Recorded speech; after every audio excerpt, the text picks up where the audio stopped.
వీళ్ళందరూ మన స్టాఫ్, మనమంతా ఒక కుటుంబం. మన కుటుంబ సభ్యులను ఉద్దేశించి మీరు ఏదైనా 4 మాటలు చెప్పాలి. నేనా? Please madam. అవును మేడం, మీరు మాట్లాడాలి. నో, తనకు బయట మాట్లాడడం అంతగా తెలీదు. అవునవును, బయట మాట్లాడడం చేత కాదు, కానీ ఇంట్లో అందరితోనూ ఆడుకోవడం బాగా తెలుసు. ఇంట్లో అయినా బయట అయినా మా అత్తయ్య ఎవరినైనా ఒక ఆట ఆడిస్తుంది. అత్తయ్య? నీకు మళ్ళీ చెప్పాలా? తను నీకు అమ్మ అయితే నాకు అత్తే కదా.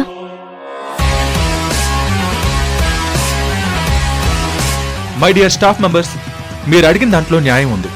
ఈ కంపెనీకి మా అమ్మ యజమానురాలు. అమ్మా, ఇలాంటి మంచి అకేషన్లో ఆవిడ మాట్లాడడం చాలా అవసరం.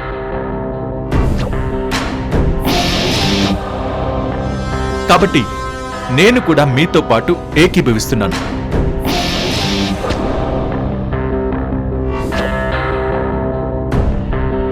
అమ్మా, స్టాఫ్తో పాటు నేను కూడా అడుగుతున్నాను. 4 మాటలు మాట్లాడాలి. అది కాదు కృష్ణ, తనకి ఏం పర్లేదు డాడ్, ఒకసారి మాట్లాడితేనే కదా తెలిసేది. ఇంట్లో మా అందరికీ లెక్చర్స్ ఇవ్వడం మా అమ్మకి బాగా అలవాటు. అలాంటి లెక్చర్స్ ఇక్కడ కూడా ఇవ్వమనండి. ఏంటి నువ్వు కావాలని ఇరికిస్తున్నావు?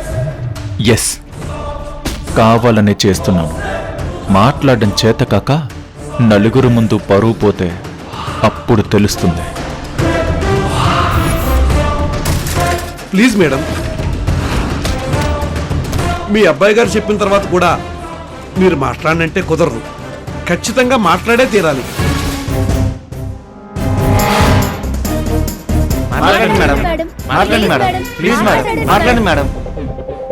అది కాదు, ఈసారికి వదిలేయండి. నెక్స్ట్ టైం తను మాట్లాడుతుంది. డాడ్, అదంతా ఏం కుదరదు. The great business entrepreneur Dharmateja గారి వైఫ్ అయ్యుండి స్టాఫ్తో 4 మాటలు మాట్లాడలేకపోవడమా? మాట్లాడమనండి. మేడం, ఇక లాభం లేదు. మీరు ఖచ్చితంగా మాట్లాడాల్సిందే. సుబ్రహ్మణ్యం, ఒక్క నిమిషం ఉండండి. ఇప్పుడేంటి? నేను మాట్లాడాలి అంతే కదా? మేడం, పైగా నా ముద్దులు కొడుకువి. నువ్వు మాట్లాడాలమ్మా అని అంటే మాట్లాడకుండా ఉంటానా? మాట్లాడతాను.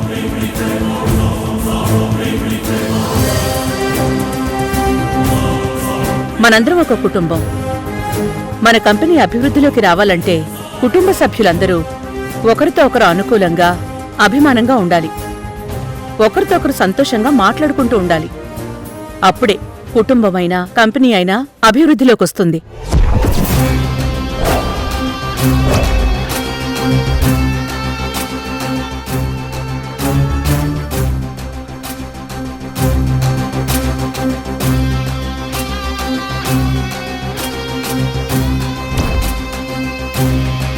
మీ అందరికీ ఓ చిన్న కథ చెప్తాను. ఒక పేద కుటుంబంలో ఒక తల్లికి ఒక కొడుకు, 2 కూతుళ్లున్నారు.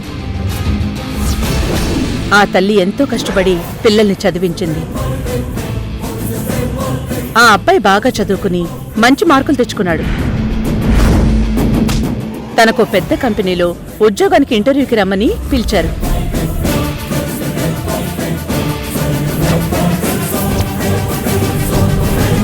ఇంటర్వ్యూకి వెళ్ళడానికి తనకున్న డ్రెస్లన్నీ చూసుకుని అందులో ఒక ప్యాంటు షర్టు తీసుకున్నాడు.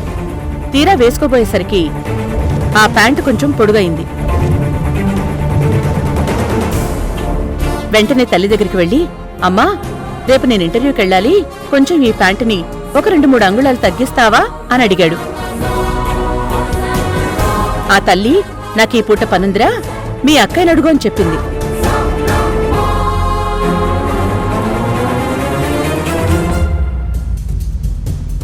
ఆ కుర్రాడు అక్క దగ్గరికి వెళ్లి తన ప్యాంటుని 2 అంగుళాలు తగ్గించి కుట్టమని అడిగాడు. తను కూడా వేరే పనిలో ఉన్నానని చెల్లిని అడగమని చెప్పింది. ఆ కుర్రాడు చెల్లెల్ని కూడా అడిగాడు. తనేదో పనుంది, నువ్వే చేసుకోమని చెప్పింది. మంచి పని చేసింది.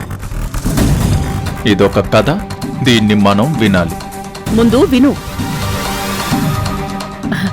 అందరూ బిజీగానే ఉన్నారులే అనేసి పాపం ఆ కుర్రాడే ప్యాంటుని 2 అంగుళాలు కట్ చేసి కుట్టుకుని అక్కడ పెట్టుకుని పడుకున్నాడు.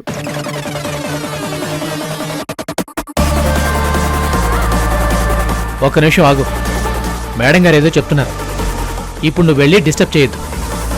తర్వాత ఇద్దులే గాని ఆగు. అలాగే. కొంత రాత్రి గడిచాక ఆ కుర్రాడి తల్లి పాపం కొడుకు అడిగాడు కదా అని లేచి ఆ ప్యాంటుని మరో 2 అంగుళాలు కట్ చేసి కుట్టెక్కడ పెట్టేసింది. ఆ తర్వాత ఆ కుర్రాడి అక్క కూడా అలాగే 2 అంగుళాలు కట్ చేసి కుట్టేసింది. ఉదయాన్నే ఇంటర్వ్యూకి వెళ్ళాలి అనుకున్న ఆ కుర్రాడు ప్యాంటు వేసుకునేసరికి అది పనికి రాకుండా పోయింది. దీన్ని బట్టి మీ అందరికీ ఏం అర్థమైంది?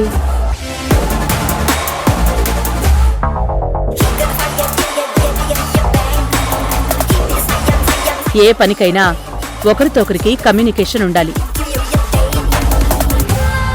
కోఆర్డినేషన్, కోఆపరేషన్ ఇవి రెండూ ఒక కుటుంబానికైనా ఒక సంస్థకైనా చాలా ముఖ్యం. అవి రెండూ లేకపోతే ఎంత పెద్ద సంస్థ అయినా దెబ్బతినడం తప్పదు.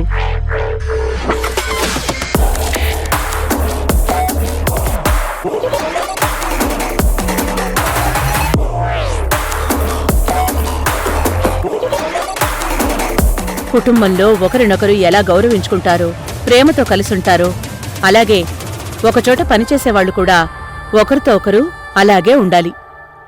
అప్పుడే ఆ సంస్థ అభివృద్ధి చెందుతుంది.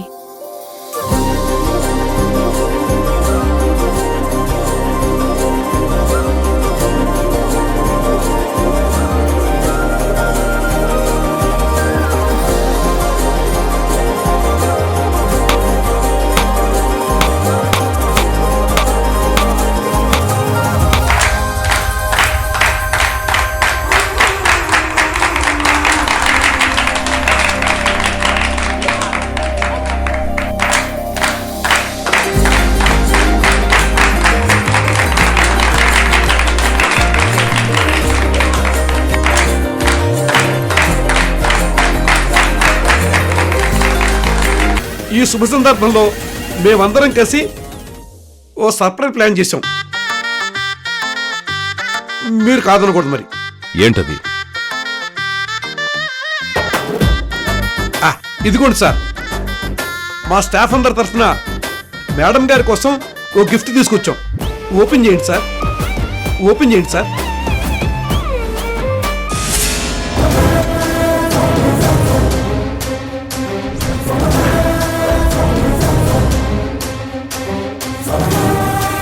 ఇది మీకోసమే మేడం. మా అందరి ముందు సార్ మీ చేతికి రింగు తొడిగితే చూడాలని మా అందరి కోరిక.